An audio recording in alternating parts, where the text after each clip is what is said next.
Hey guys, I'm just in my garage getting the boat ready. The season's gonna be starting pretty soon, and well, I'm ready for it. So, as you guys already seen on my pages, if you guys have been looking at it, I have my schedule out for how this 2025 season is gonna be going. So, just a quick update for you guys. So this season, it's gonna be me majority of the time. Timmy's not going to be able to fish with me for most of the tournaments. I'm not too sure if he's going to be joining me on any tournaments, actually. He's been concentrating on school. So, therefore, this year it's more of a solo mission slash. I'm going to have people with me on some of my tournaments. It's going to be my brother Dan that's going to be joining me. But most of the time it's going to be solo. It's going to be a solo mission a lot for these few turnings. But I'm excited for it. I think. The opportunities are there. I'm gonna try to strive towards it. Update at the moment. So right now I'm getting ready for the Big Bash Bash, which is if you guys seen my other videos down in Missouri. So this is out of state tournament. It happens on April 12th and 13th. It's a Saturday Sunday thing. It's a 2-day tournament, but it's the biggest bass that wins this bash. Funny enough. So the this is a tournament that we've been fishing for about four. We've fished it four times now. We fished it for 2 years, I guess. They have three every year, but the only ones that we fish are the Lake of the Ozarks, and that's on every spring and fall. So no, we're gonna be going down there pretty soon in a couple weeks here. I'm just got to get the boat ready considering it's coming right out of winter. I'm hoping that everything is good for this year. Last year we had a couple problems, minor problems that made it hard for me to want to keep going out when I knew the conditions of the boat. But we still had a good year regardless. I'm just hoping this year is a little bit more easier for me. But what I want to get by is just kind of showing you guys what exactly I'm going to be tossing down there. So one of the baits that I'm excited about using. It's nothing new. It's basically what I've been tossing down there all this time. But so one bait in particular are the El Chapos. I've usually tossed Whopper Ploppers, but there are some colors that Berkeley makes that unfortunately River to Sea doesn't make too well. Not well, but they don't make like bone, a bone color. Whopper Plopper. I can't say they're all bad, but there are just some colors down there that work way better than the other. Uh, One that I'm particularly excited to use again. So this is a Whopper Plopper River to Sea one. So it's a black one. This one should have eyes, but I've gotten this. This one's been torn up quite a bit. But my main colors down there for my ploppers are going to be black, bone, and white. So these are going to be my three main colors I'll be tossing down there for good reason. If you've ever fished Lake of the Ozarks, it's a reservoir chain, and for some reason these definitely are the main colors that they see down there because their main forage is shad, but sometimes getting a brighter color, especially on a cloudy day, oh, it takes it away. But I guess the other thing that I'm going to be tossing down there. So this year I've been restocking up on a lot of jackhammers. If you guys seen the sales on Tackle Warehouse and during the classics, it definitely helps puts it in the budget because jackhammers, buzz baits, chatterbaits are just they're expensive. So just want to show you guys my collection so far. So these aren't jackhammers, but these are the Evos. And honestly, my review of Evos, they're definitely great chatterbaits. I like them. The thing that I did not like about jackhammers is that they don't hold a trailer as well. They only have that one little hook. Let's see if I can show you here. Uh, let's just show this one. So they have these two little hooks here to hold the trailer, but the problem with these hooks is that they're skinny. So once a bait, when it's a plastic tears, it tears it really really well. And unfortunately, the plastic that I use as trailers don't particularly like sharp objects. They're very very soft plastic. So I prefer having something that holds on to it more, which the Evos do a good job in. And I think Z-Man putting these out have definitely made it so that it retains the trailer a lot better, especially with this little guard here. So they didn't take it off of the Evos, but they added this little rigid I don't even know what you would call it, but a rigid hook keeper, I guess. That it definitely helps retain, so I'm not running through so many soft plastics. And regardless, the action on the Evils, they're not the same as jackhammers, but I've definitely caught my fair share of fish last year with these. So I'm definitely grateful for the Z-Man dishing out a bit more of these. And they're more affordable. That's the best part, affordability. Jackhammers being $16, $17 each. It's like, man, finding some alternative for 11 bucks, 11 bucks is definitely the way to go. But color wise, for my chatterbaits, it's going to be the exact same as I'd be tossing for whopper ploppers, the white, black and blue, and hope maybe chartreuse, depending on what kind of water quality that we have down there. But no, I'm excited for it. I'm hoping it's gonna be a good trip. I mean, I was able to cash a check two times, two in a row right now. I haven't gotten the big one yet, so the prize for this Big Bash is $100,000. The thing about the $100,000 is I'm competing against almost 2,000 different anglers. It's one thing that there's about 1,500 boats that they have recorded, but per angler for each boat, it's about, if you just put two people per boat, let's say, you're looking around almost 2,000, 30,000 anglers. So it's a highly pressurized time during the Big Bash, but it's so funny because the lake produces so much fish that makes it as if I'm fishing by myself still. Like the past two times that we went, we never really had trouble finding fish. It's really finding those big ones, and it's just one big bass. So it definitely is a good luck. Keep casting out there until you get a big bite. So, but let's see. Other than those top water, another another lure that I'm gonna be tossing out a lot are buzz baits. So these, I forgot what brand these are, but it's off of it's out of Tech, where I think Picasso buzz baits.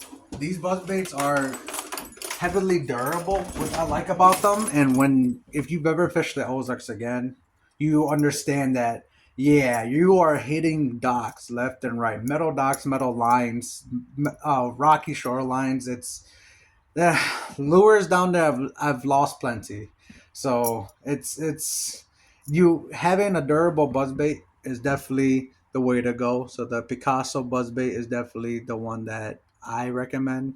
You looked at all these dinks on it. Yeah, plenty of battle scars with this one. So, but the same thing, similar approach where I'm going to be using black, I'm going to be using white, I'm going to probably be using some gold of the sort. So again, this isn't a Picasso, but it's just a black color. But yeah, I'm hoping those things go well.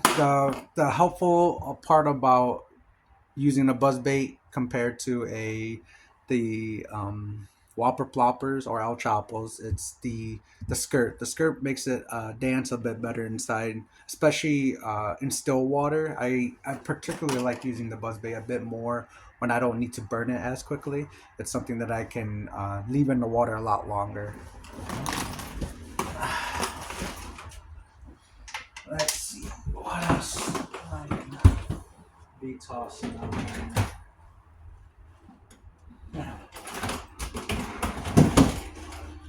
So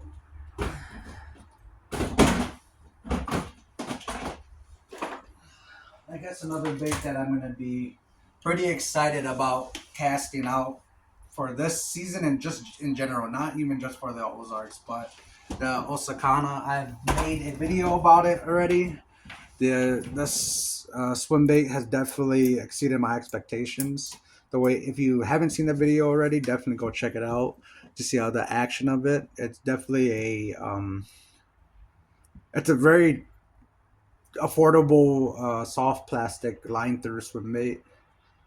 I got mine on Tackle Warehouse, so if are you guys know about Tackle Warehouse, definitely go take a look at it. These things, I gotta admit, they look pretty sexy. I haven't caught a fish off of it, so I'm biased. I can't be biased yet, but once I get a fish on it, you guys will definitely be the first ones to know. So the other baits that I'm gonna be using down there, let's get it out.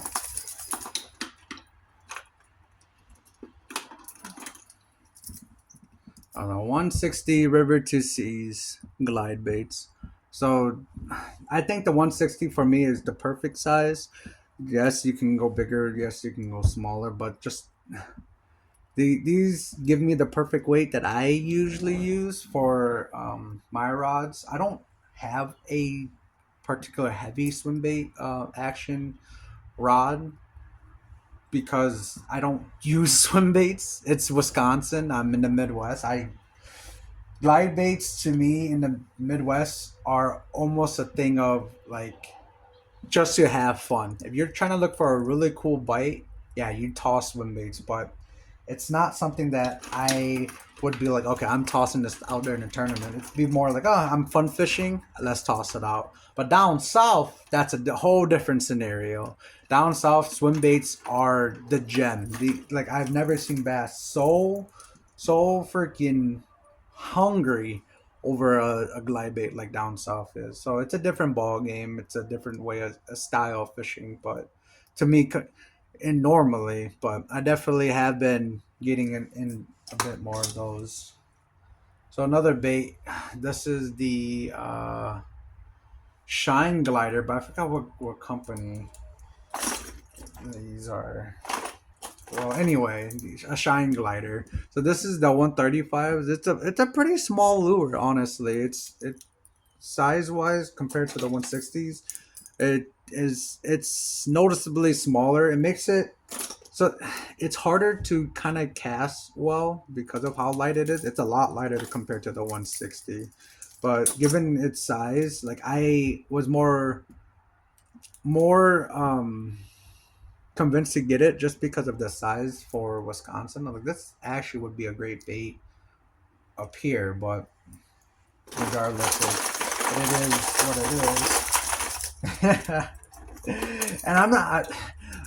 These past 4 years, I've tossed it down there, have not gotten a bite yet. But so the Shine Glider 136, I believe 135.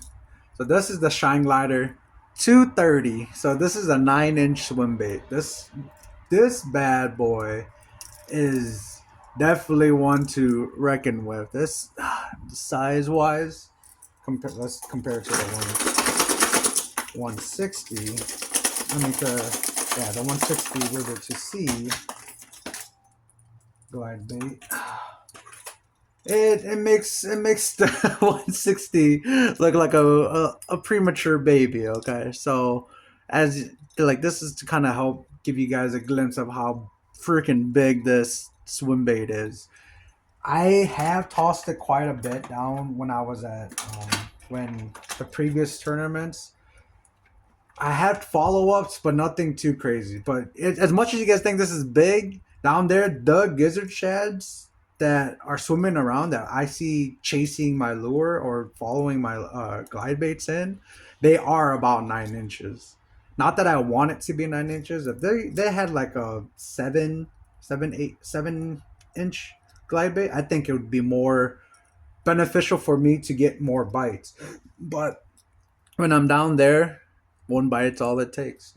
So yeah, those are the swim baits I'm gonna be tossing. I have a couple other 160s, but these colors are more for really clear water. Like, maybe I'll toss these, but we'll see. We'll see. Definitely not the optimal colors when it comes to down there.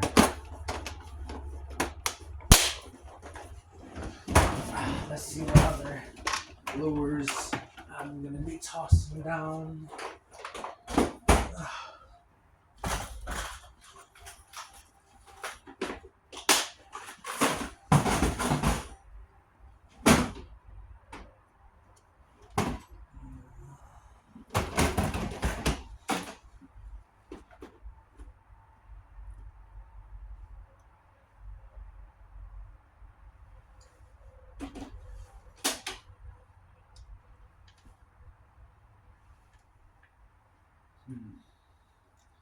I guess this is the other Osakana that I have. It's more of a bone color.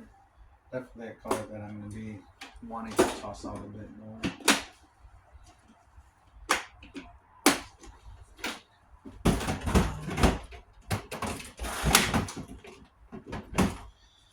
So, what's weird is that most of the time when I'm down there, especially when I'm down at the Ozarks, jigs seem to be the heavy hitter on most of the 4 to 5 pounders. So, especially if I'm talking about a quantity of fish, jigs have definitely been the talk of the show. My opinion. Okay. So this is just my feedback about the 4 years. I mean, I guess 2 years in the 4 tournaments that I've been fishing. When I'm down there, it's gonna be funny to most people who know Lake of the Ozarks. But I don't catch fish on jigs down there. I don't. I absolutely don't. Chatterbaits, buzz baits, swim jigs. I mean, not swim jigs, but swim baits. Those are the things that I catch the most fish on. And I don't know why. I really don't know why. I have tried tossing jigs down there. I have plenty of jigs. If you take a look, so come here. So like, if you look at this, if you come look at this, plenty of jigs. So particular ones that I like tossing out for swim jigs wise, these are the Berkley ones. Berkeley has made some great swim jigs that I like tossing out a lot. I mean, they have the same sort of.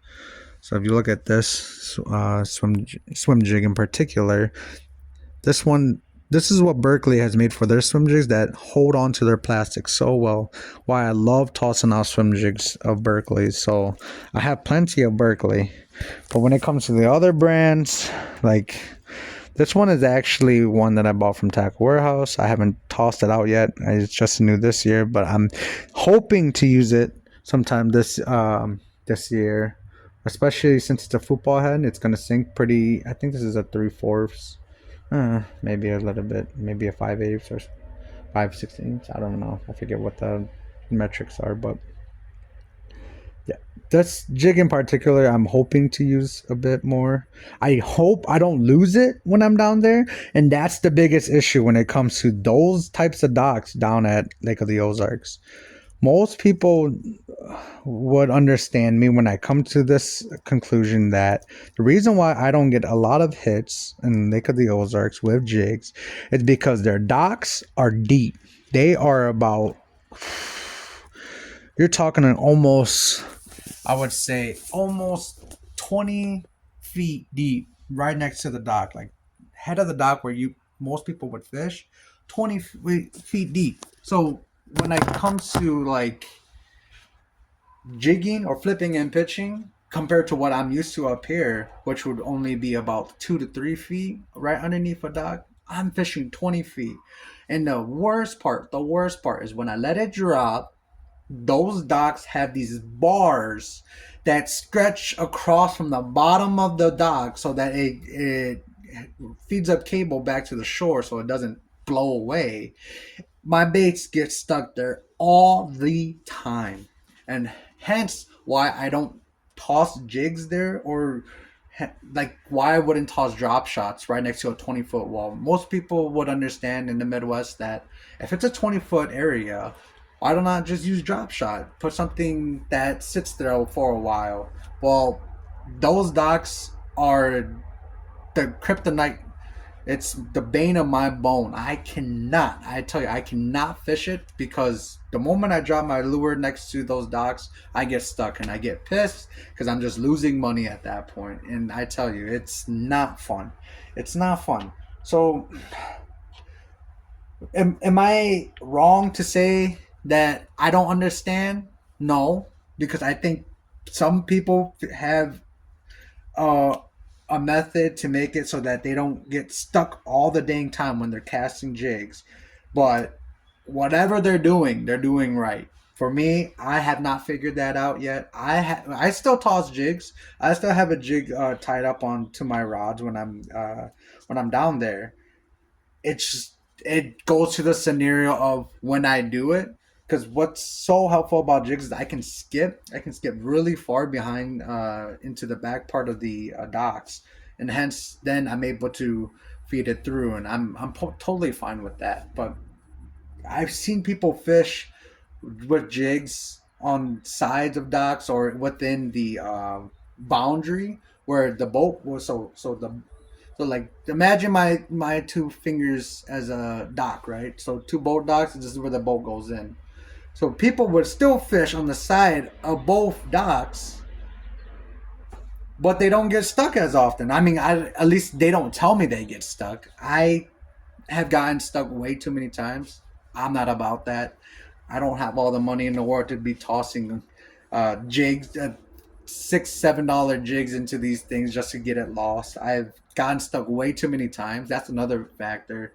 When I'm especially trying to burn water, I'm trying to figure out some sort of pattern or going through some sort of a ledge to try to burn it quickly. It is frustrating. It is so frustrating trying to be like, okay, I gotta go. I just ran down 5, but now I gotta go back because someone just got stuck on the dock. I was like, oh, okay, let's figure it out and not keep doing that. So, and especially if they're not producing fish, that's the thing. That's the other thing. If I'm not producing as much fish as there, if I can figure out a way to catch fish without needing to be snagged up 4 or 5 times before I do it, trust me, I'd rather do that. And hence, why I do a lot of the baits that I've been introducing to you guys are baits that are burnable. You can burn through the water really, really quickly, like swim baits, buzz baits, and so forth. I don't have a good spot for this. The last thing I want to talk to you guys about is the circumstances of which I am fishing the Ozarks. So funny enough, I wasn't planning to go to the Ozarks this year. I wasn't going to because one, I have a lot of big tournaments coming up. As you guys have already seen and as I mentioned, I'm going to be fishing 2 different leagues this year. And when it comes to 2 different leagues, it's a lot of money. It's frustrating because I can do all of them. It just now it comes to the money aspect, and it always comes down to the money aspect. But simply because of that reason, I'm not financially able to give you guys the content or the experience that I normally would, because it would have been if it was any other years. I would go without really thinking about it because I think when it comes down to money, finance wise, I'm okay. I'm in a good spot. It's just doing all of this, especially content creating. It takes a lot of time. It takes a lot of energy, and it's no joke. It definitely became a little bit more stressful for me. But circumstances has changed, and I want to try to pursue this. I shouldn't say want. I've already registered. We are for sure going. It just wasn't a choice. Well, so the sacrifice that I'm needing to make for this is the fact that finance wise, I have to kind of dial back on how I'm gonna budget for these upcoming tournaments because this tournament in general, being out of state as well, especially with three guys, it's gonna come down to almost like 1,700. Yes, it's like I'm blessed to still have my dad. Yes, I still have my brother is older, but finances wise, moving into a new home this year and just basically kind of scraping by with the kind of money that we make and what we have, we we are definitely on a tight spot. I mean, I should just speak for myself. I'm in a tight spot. I can't say I'm great, but I'm doing my best.